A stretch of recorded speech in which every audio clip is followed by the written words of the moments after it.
Well, joining me in studio this evening to discuss this topic further is political analyst Mr. Udo Fruse, as well as Lucky Tikesho, Transform RSA Deputy President. Also joining me in studio is Mr. Botsang Moila, a political analyst as well. And joining us over the phone line is Oliver Dixon, socio-political analyst, will be joining us a little bit later. Good evening to you, gentlemen. Thank you very much for joining us here on ANN7. Mr. Fruse, let me start with you. There's been a lot of comment, a lot of opinion around the utterances of Khoza Gordhan as well as Khoza. Looking at the ANC conference that we just saw a couple of weeks ago, the ANC really wanted to come out of there united, as a united force. What do you make of the utterances by these two members of the ANC? Well, absolutely nothing. Why is Dr. Khoza all of a sudden catapulted into the local news headlines hoping to give her celebrity status? Is my question. Who funds Dr. Khoza's campaign? Is it Safe SA? Who funds her luxury car in their attempt to give her status? Is that not Safe SA? They must prove that they're not doing it. When will Dr. Khoza make the announcement that she too will stand for president? Does she have presidential ambitions to do what she's doing, to undermine the ANC, her own movement?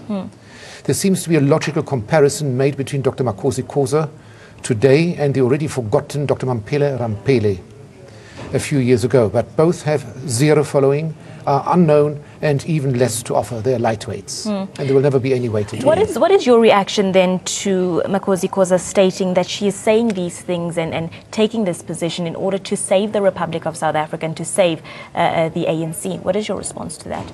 Angel coming down from heaven to save South Africa? Who's she?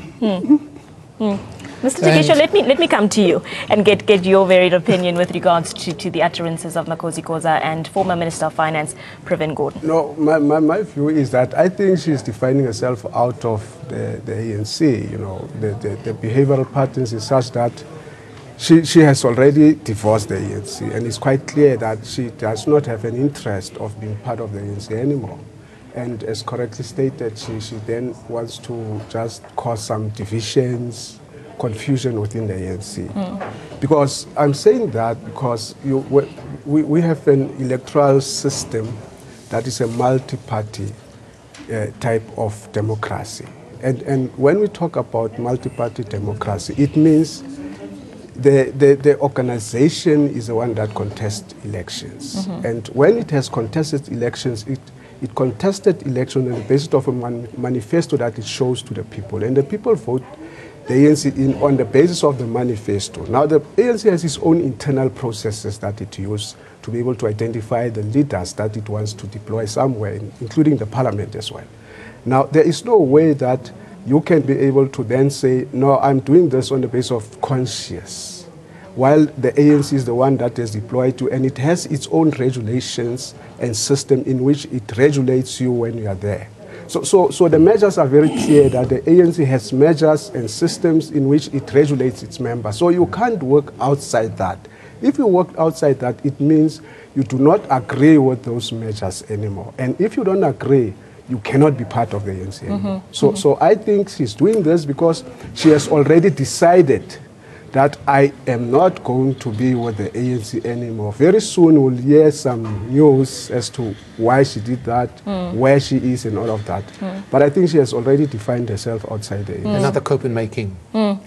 We'll talk a little bit about that and splinter parties. But Botsang, you were at the ANC policy conference. You heard from the ANC about the issue of unity and how the ANC wanted to come out of that conference united.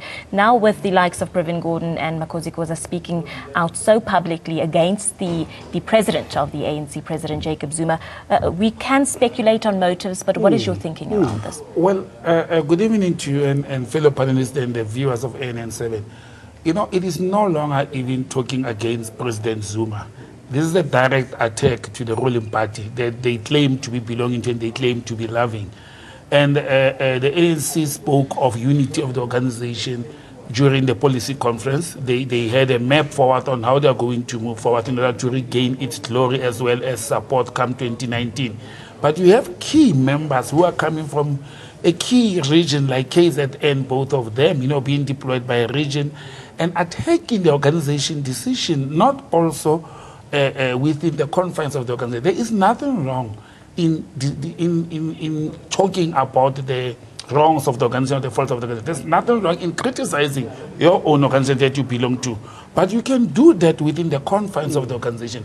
Khoza and Gordhan is a member of the NEC, of the ANC. What is wrong in sitting in an NEC meeting and criticizing each other, grilling each other, and saying where we did wrong? Unlike doing it not even only to the media or social media or mainstream media, even in platforms that were created by various other organizations which have made it very clear that they are against and they want to see the destruction of the ANC. Now you go and you use the platform of those organizations like Save South Africa and so forth.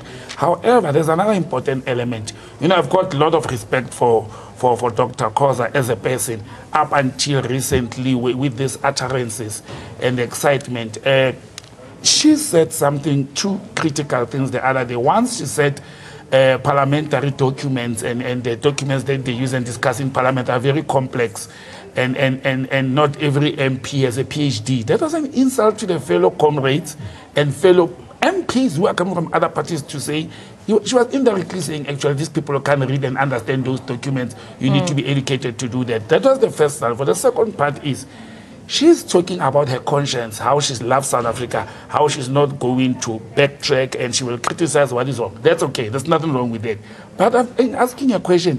Why did this all rhetorical noises that they are making and with the group started only with the eminent cabinet reshuffle? And after the cabinet, she has been quiet. She has been the MP. She has been a child of the ANC for many years. She can't come and tell me that the alleged corruption of Jacob Zuma, the president of the country, started after the cabinet reshuffle. If Jacob Zuma has been incompetent and corrupt and not a good leader, where was she quiet all along? Up until the day the cabinet was reshuffled, and immediately after that, she started making noise, you know, pointing fingers at the president, that the president is not a good person to lead the movement and the country, and she must go and all that. And the Zuma Must Go campaign, we should recall, it came with the Save South Africa, supported by all these other foundations that nobody's questioning who's funding them. I don't say South Africans and MPs and members of organizations should not question the conduct of their leadership, but it's when do you do it and how do you do it? A lot of unanswered questions there, Botsang. But like I mentioned earlier, we are joined on the phone line by Oliver Dixon, a socio-political analyst. Good evening to you, Oliver. Thank you for joining us here on ANN7. We've been discussing the utterances of the former Finance Minister, Khoza and Gordhan, as well as Dr. Khoza. What is your initial reaction to these sort of discussions and talks, and also possible motive? What's on your mind? I'd like to first state that I disagree on a lot of grounds with your previous two panelists about these utterances. So firstly, the first contention they say, and your previous panelists said it very clearly, that there's nothing wrong with criticizing the ANC, but it must be done within the confines of the organization. That's to say that these criticisms must happen within the internal processes of the ANC, as the panelists before that had said. The problem with that is that oftentimes when the people you are criticizing are the ones who get to control the internal processes, they suffocate that sort of debate happening internally. So the frustration then comes, how do you get the message across, because your message has been suffered within the internal processes. So that's why we've seen a lot of people going public, and oftentimes they retract these statements. We can look back to how Gwede Mantashe did it, and he had to retract his statements. We can look at how Jackson Mthembu did it, and he had to retract his statements. The difference here is that Makhosi Khoza is not retracting his statements. So I think that we need to debunk this idea that the only way to debate organizational improvement is within internal processes. Julius Malema did that. He was frustrated, got kicked out of the organization, and the ANC then lost 22 parliamentary seats to the organization he started thereafter. So we need to be careful in how we treat people who disagree with the dominant narrative within the party, because that's how you create breakaway parties, and that's how you lose part of your electorate and you lose parliamentary seats. The EFF is a perfect example of how that happened. But importantly, what Makhosi Khoza is asking for, and Khoza and Gordhan, is that they are asking for Jacob Zuma to step down. So we have to listen to this. To these voices with a sober mind, and we have to give them the due consideration that it deserves. The first question we then have to ask ourselves Are there legitimate reasons for these people to call for Jacob Zuma to step down? And that's the actual debate, and that's the debate that we need to have sincerely. So they state a number of things. They talk about the credit rating downgrade. They talk about the technical recession in the fact that the economy has shrunk within the last 3 quarters. They talk about job losses, which are real. The numbers are out there. An increased number of dysfunctional and financially reckless municipalities.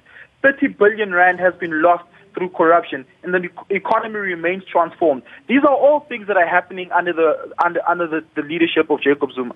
These people are saying, look, the party is still strong. The party can change these things, but we don't think this change can happen under Jacob Zuma. They think that he needs to step down. Obviously, these things are then up for challenge, and we can have that debate, but we shouldn't suffocate and frustrate the debate by saying these people are creating divisions and all of these sort of things, because the truth of the matter is that these are real concerns that millions of South Africans have. The ANC is sitting with 58% of the electorate right now. If it continues to behave in the fashion way it suffocates debate, particularly public debate that criticizes the ANC publicly, they're going to lose more than what they lost in the previous election, and they'll dip below that 50% mark and lose power to opposition parties. Oliver, let me just stop you there and allow one of our panelists to respond to you.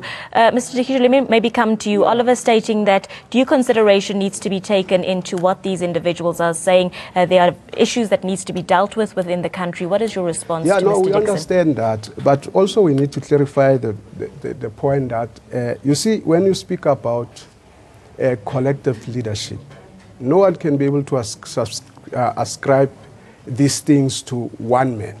You know, I think it's very clear that we have to take collective responsibility. But the point that I want to make that he raised is to say, you see, within the ANC, there are democratic processes. I think what she was supposed to do was to lobby within the ANC itself. You know, you have your NEC where these issues have been discussed, all of them that is talking about. And particular resolutions have been taken after thorough discussions on these matters. And you have to respect democracy within an organization. So if the majority of the people feel that, no, we're still fine with this process and give their reasons why they think that, no, we still have to continue with that. And you as a loner, as a lone voice, wants to go against the stride of those that say, no, but we are the majority and we want this to happen. And you come with one law. It's not like he does not have a space to say that, but he must say it internally, as correctly stated. He must lobby within the ANC.